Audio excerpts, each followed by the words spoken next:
नमस्कार प्रिय छात्र और छात्राएं, मैं जितेंद्र कुमार रावत अमन कंप्यूटर शॉर्ट हैंड सेंटर आपका हार्दिक स्वागत करता है।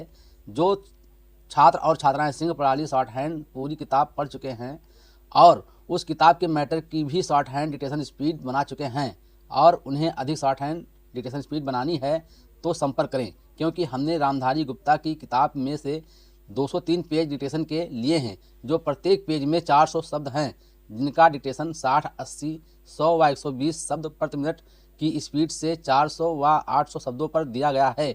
जो छात्र व छात्राएं विधिवत रूप से इन मैटरों का होमवर्क करके व्हाट्सएप पर चेक करा के अपनी शॉर्ट हैंड डिक्टेशन स्पीड बढ़ाना चाहते हैं या आउटलाइन प्राप्त करना चाहते हैं या शॉर्ट हैंड पढ़ना चाहते हैं तो संपर्क करें। मोबाइल नंबर 91 98 94 39 41, दूसरा है 700 790 52 75। अतः संपूर्ण पढ़ाई व्हाट्सएप पर वीडियो के माध्यम से कराया जाएगा। धन्यवाद। अध्यक्ष महोदय, 10वीं पंचवर्षीय योजना पर विचार करते समय सदन के दोनों पक्षों के सदस्यों ने जो महत्वपूर्ण प्रश्न उठाए हैं उन पर विचार किया जाना बहुत आवश्यक है। अध्यक्ष महोदय, 9वीं पंचवर्षीय योजना का अब अंतिम वर्ष चल रहा है और इस योजना के अंदर जो चीज़ें कही गई हैं, ऐसा लगता है कि उसके अंदर परिवर्तन करना कठिन है, बदला भी नहीं जा सकता। अध्यक्ष महोदय, कुछ चीज़ें की जा सकती हैं, उसके अंदर आज भी कुल कितना खर्च है ये तय नहीं किया गया, केवल कटौती ही निश्चित की गई है।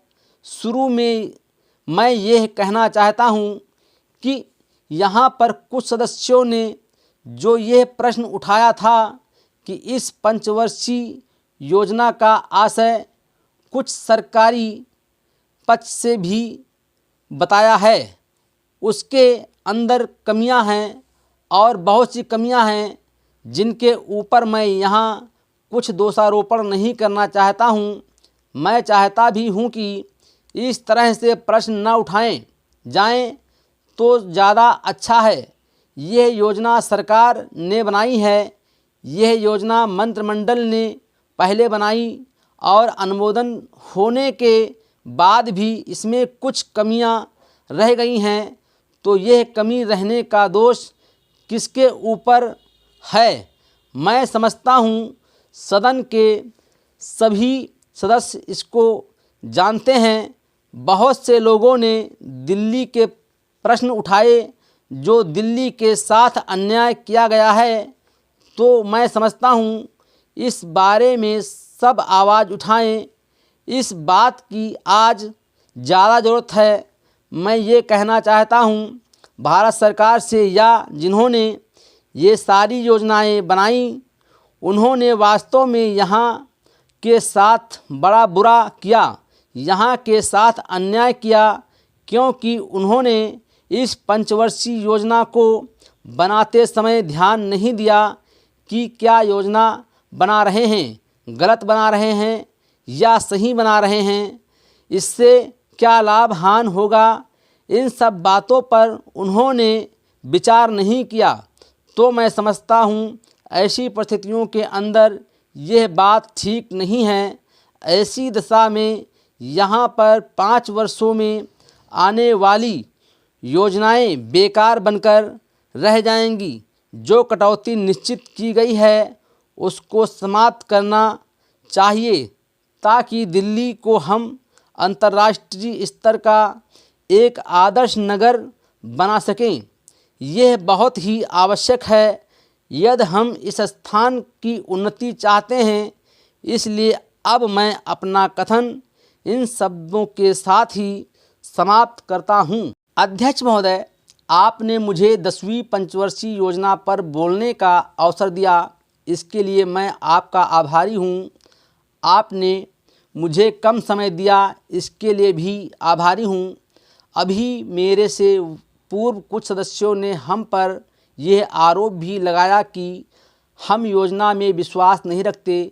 उन्होंने तो ये भी कहा कि हमारे चुनाव घोषणा पत्र में भी उनको इस बारे में कुछ नज़र नहीं आया। मैं इस बारे में ये निवेदन करना चाहता हूँ कि उन्होंने कोई दूसरा घोषणा पत्र देखा, गलत घोषणा पत्र पढ़ा और उसी को हमारा घोषणा पत्र समझ बैठे। लेकिन मैं ये कहना चाहता हूँ कि हमारा घोषणा पत्र इस समय मेरे पास है। इस घोषणा पत्र में हमारी घोषणा में योजना के बारे में स्पष्ट रूप से कहा गया है कि हम योजना पर विश्वास रखते हैं, लेकिन ऐसी योजना पर विश्वास नहीं रखते जो जनता के दुखों को दूर नहीं कर सकती, जो जनता के कष्ट दूर नहीं कर सकती। आज तक जितनी भी योजनाएं बनाई गई हैं, जिन्हें हम पहली पंचवर्षीय योजना, दूसरी पंचवर्षीय योजना और 10वीं पंचवर्षीय योजना आदि कहते हैं, और उन योजनाओं में हमने जो कुछ निर्धारित किया उनसे हम जनता के दुखों को दूर नहीं कर सके और जनता के कष्ट दूर नहीं हुए। इन योजनाओं के परिणाम भी हमारे सामने हैं। बड़े बड़े अनुभवी बैठे, उन्होंने योजनाएं बनाई, लेकिन योजनाएं ठीक प्रकार से कार्यान्वित नहीं की गई। उन्होंने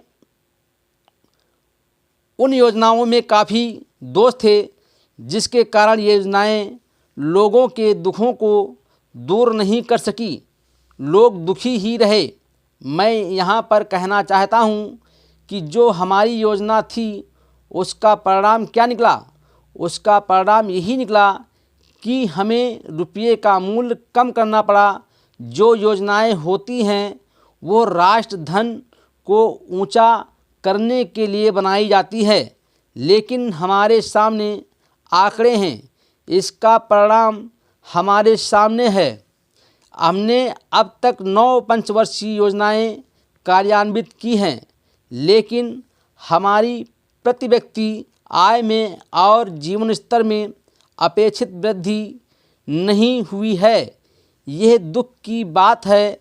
मैं ये कहना चाहता हूँ कि हमारा ऐसी योजना में विश्वास नहीं है जो जनता के कष्टों को, जनता के दुखों को दूर ना कर सके।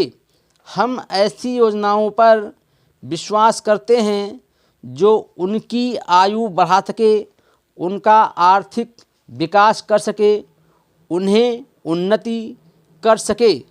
Full stop.